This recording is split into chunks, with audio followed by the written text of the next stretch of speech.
പുറപ്പുഴ ആനിമൂട്ടിൽ ജോർലി കൊല്ലപ്പെട്ട സംഭവത്തിൽ ഭർത്താവ് ടോണി മാത്യുവിനെതിരെ കരിങ്കുന്നം പോലീസ് കൊലക്കുറ്റത്തിന് കേസെടുത്തു. ജൂൺ 26-നാണ് ജോർലിയെ വിഷം ഉള്ളിൽ ചെന്ന നിലയിൽ ആശുപത്രിയിൽ പ്രവേശിപ്പിച്ചത്.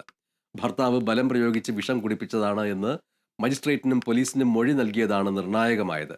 ചികിത്സയിലിരിക്കെ കഴിഞ്ഞ വ്യാഴാഴ്ചയാണ് ജോർലി മരിച്ചത്.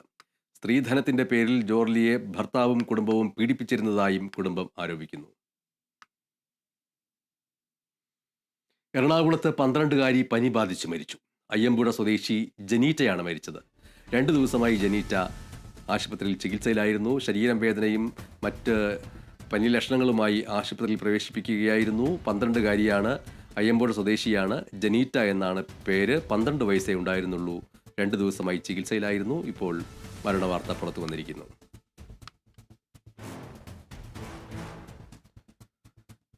കണ്ണൂർ പയ്യന്നൂരിൽ ഭക്ഷണം തൊണ്ടയിൽ കുരുങ്ങി സ്ത്രീക്ക് ദാരുണാന്ത്യം.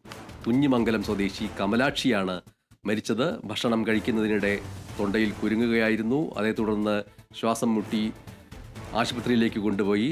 ജീവൻ രക്ഷിക്കാൻ കഴിഞ്ഞില്ല. പയ്യന്നൂരിലാണ് ഈ സംഭവം.